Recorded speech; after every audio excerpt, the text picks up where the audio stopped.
being interviewed by Brenda Heppler. The date is February 12th, 2009. Hilma Jones is being interviewed. Now, Hilma, what are your best childhood memories of libraries?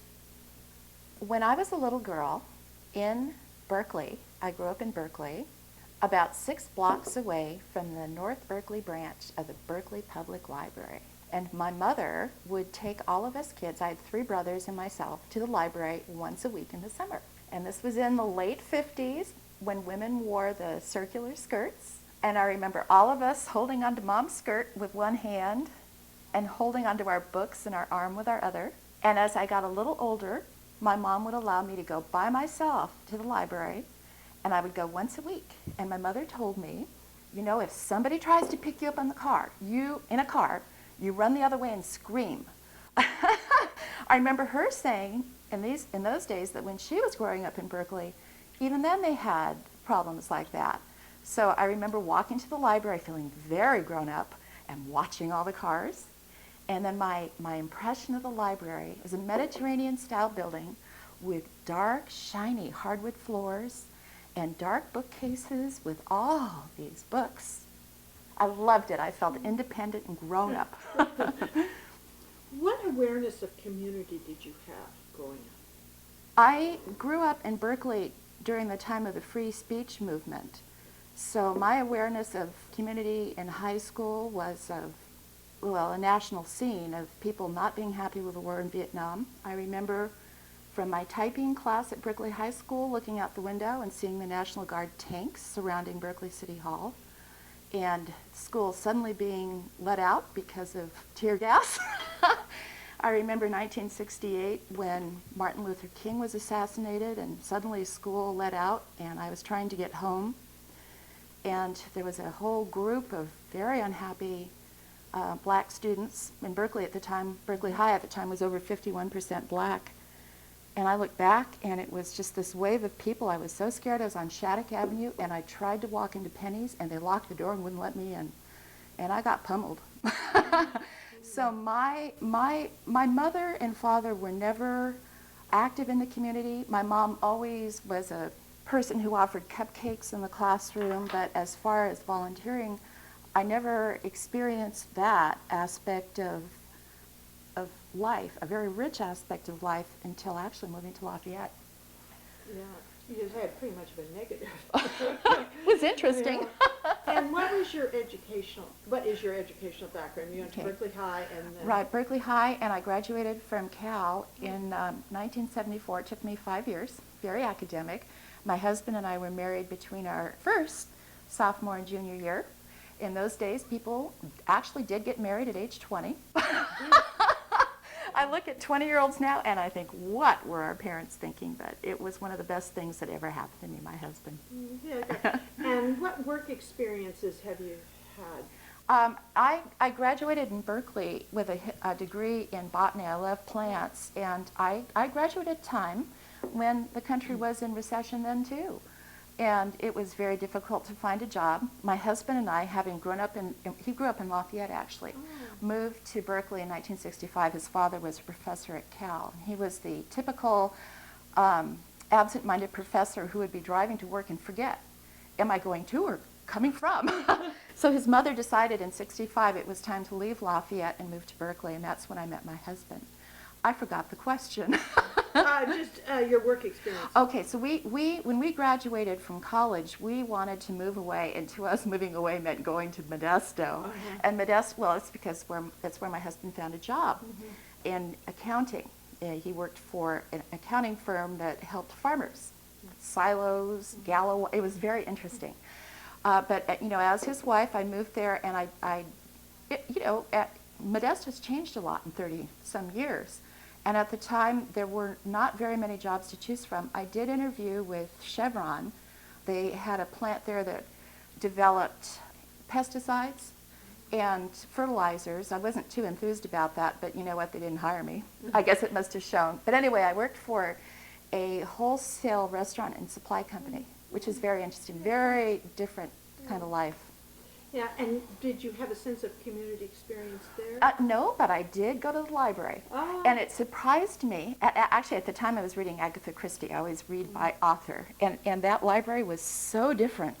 You know, I came from an experience with this beautiful library to one that was just sort of very functional. Yeah, different kinds of libraries. Yeah. What attracted you to Lafayette, and how long have you Well, lived here? my husband grew up in Lafayette. He lived here until 1965, and he had a wonderful experience growing up. And this is where he wanted to raise the children. I, on the other hand, never wanted to go over the hill. When I was 13 in the city of Berkeley, they integrated the schools. And when that happened, a lot of people moved over the hill. A lot of people moved to Moraga. And my parents even looked at a home because they were interested at that time with their family growing. They were interested in a bigger house, but they decided to stay in Berkeley. And my feelings at that point were, it was terrible, these people leaving.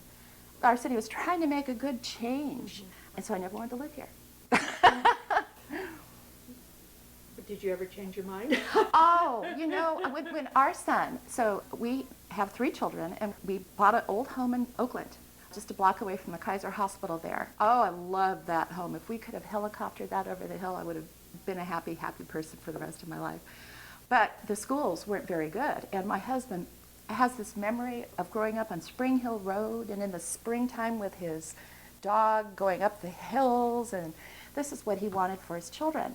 Our son Nathan was in kindergarten, and Mark said, let's look for homes. And this is when home prices were really starting to shoot up, and we could just barely afford a home here. And we found a home that ended up being a really good deal to have a little rental here in Lafayette. Defining, especially with your Berkeley experience, defining the goals of community as a place of mutual support, shared values, and acceptance of difference. How do you see Lafayette meeting those goals? Oh, I just think this is the most wonderful place to have lived, and it's grown in so many ways. Currently, right now, I think the statement our city makes to the world is awesome. Our Hill of Crosses, we go about our daily life, and we don't forget what's going on in this world. I think we are a community of educated people who really value our schools and lifelong learning, and that's a big piece of this library. And a dream of what this community really loves is not only just the books, but what that library can provide of bringing people together and tickling people's brains, you know? Wonderful. Now, when you first came to Lafayette, what are your earliest memories of the Lafayette Library? I presume you're using the one down here. I was really surprised because this is a community that really values education, and that is why we moved here. My husband loved Lafayette, but also the schools were good schools. So the first time I took the kids to the library, I couldn't believe it. It's like a double-wide trailer. Here's a community that loves books, and this library wasn't even as good as the one in Modesto. And how often do you personally use the Lafayette? Well, at this point, I really use it very infrequently. I mostly use the library for books on tape, which I am informed will be phased out. There'll be books on CD. Oh, yeah. Because whenever I travel, I love to have something in the car, playing in the car. I'm very mean to my books. I'll take a book and read it through and read it in the bathtub, and they're embarrassing. So I don't think the librarian would be happy with me. Yeah. How do you feel a library serves a community? Well, I used to think a library was just books, but I'm realizing that a library has programs that really serve to bring people together and also to channel them to interests and to support those interests with the materials they have at the library. Okay, now this is your big question. Have you been involved in the library over the years, or just in this recent development? Most of my involvement in Lafayette up until 2004, and we moved here in 1982, was really being more heavily involved in the schools than I ever imagined. And it was because of my volunteering in the schools that I was asked to actually work as I'm basically an administrative assistant. My title is data coordinator, but I was asked by Teresa Geringer and Ann Appert and Ann Mitchell, people who I had volunteered with over the years. And quite frankly, the job came to me at a very good time in my life, and I've been very grateful for it. And could you give a job description? I basically have all of the materials of the library with me. I do all of the letters, all of the correspondence. I help with the data input. I'm responsible for the information, basically. Data input. For instance, today, Janet Tittiger is coming by to pick up a mailing for the Greenbelt Alliance. I did that letter, put together all the materials for her. My study is an absolute disaster, but if you need something for the library, I have it. And don't you keep track of all the donations? I do. I keep track of all the donations. I have all those donations on file in my study, and all of that information is also in our database. Very good. Now, I'm going to proceed with more details on this library 2008. Okay.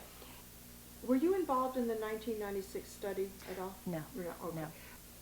So this present library, how have you participated in its development? And then you have been so involved with the donation process. Let's go into that. My first experience with actually doing something in the library, and I have a real picture in my mind of it, I always felt this community needed a better library. And I saw the one that Arinda put in, and I thought, humph. Lafayette deserves one too, but I don't suppose we'll do it because there's such a beautiful library in Arinda now, and everybody can use it.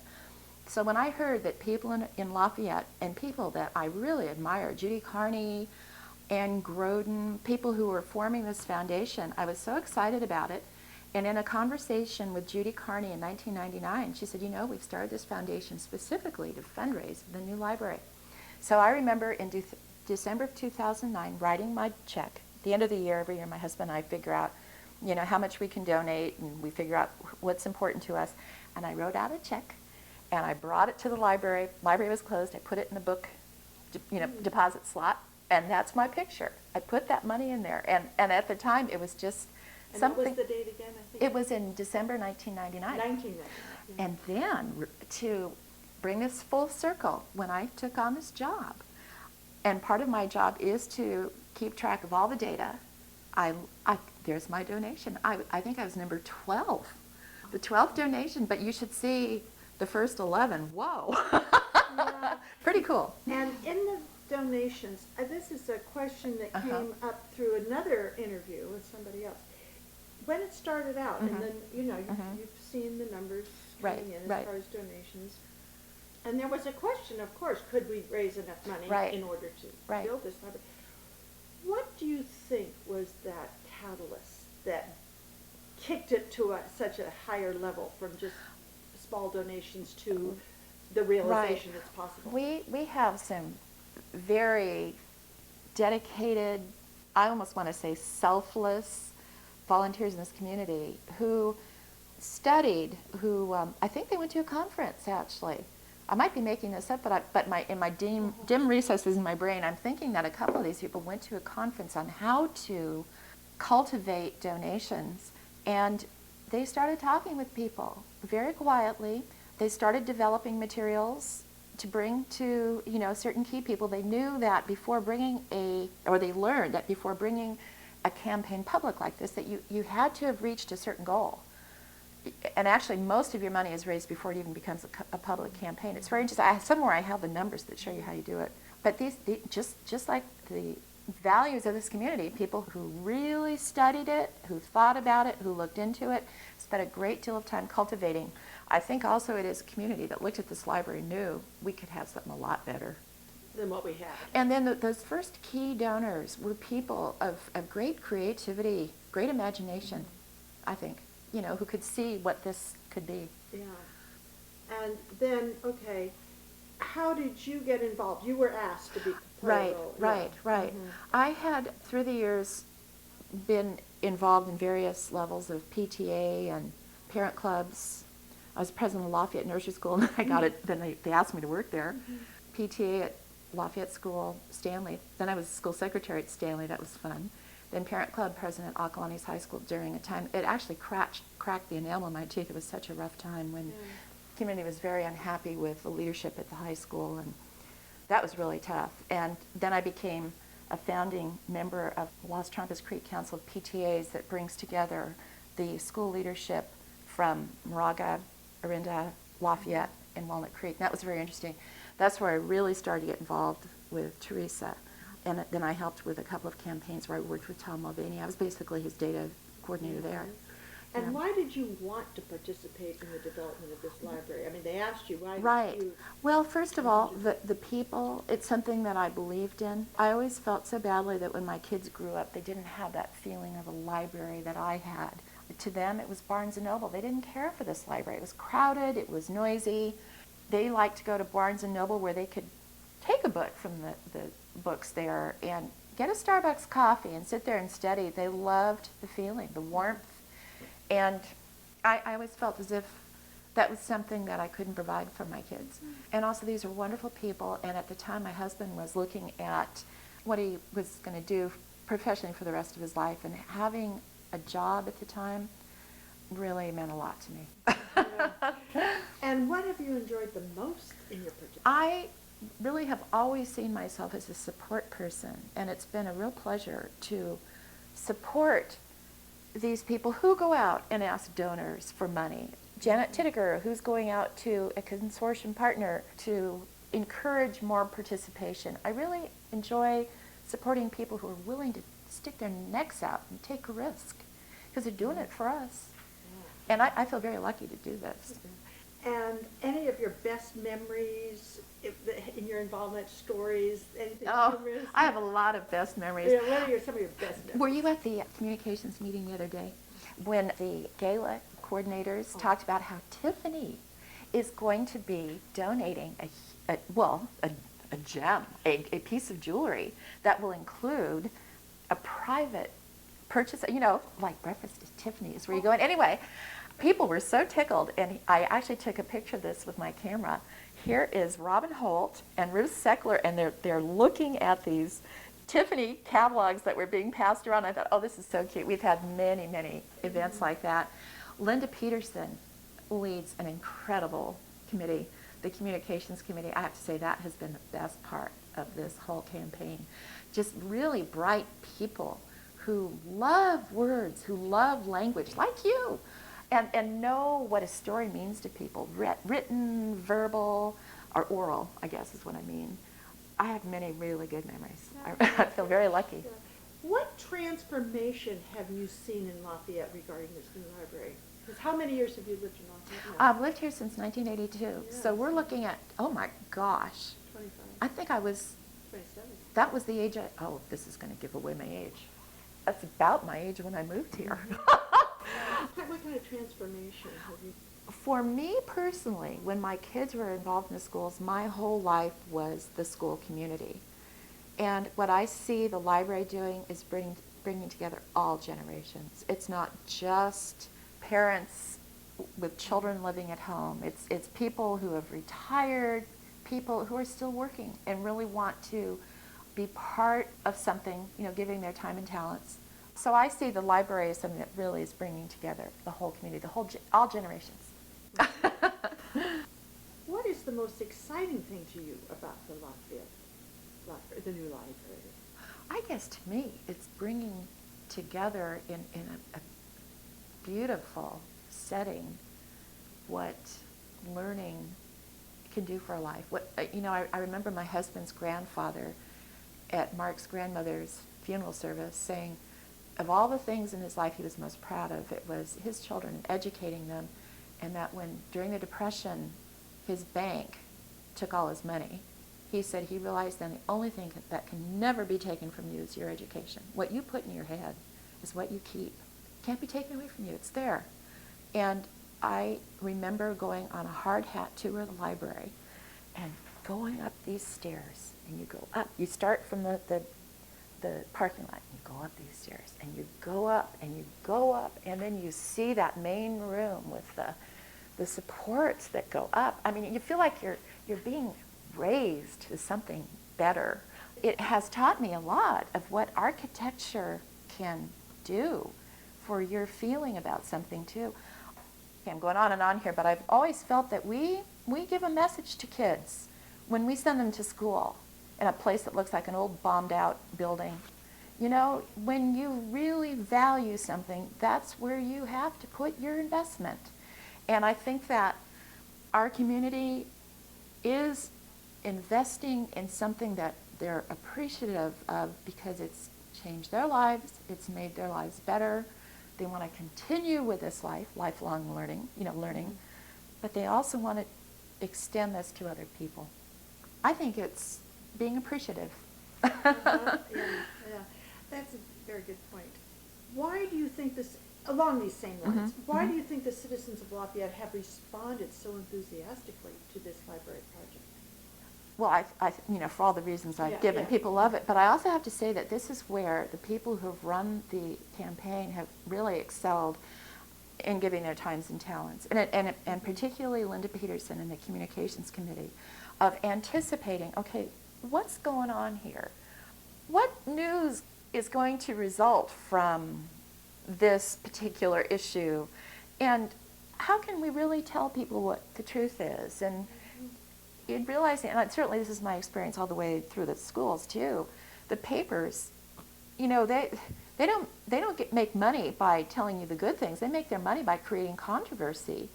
And there have been times along the road that there are issues that could have been controversial, but we met them all headlong and told people, okay, this is what might go out there, but this is the truth.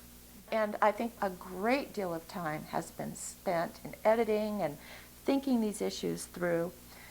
I know one criticism that we have anticipated is that the materials, the banners, the graphics we have are gorgeous, but they've been donated.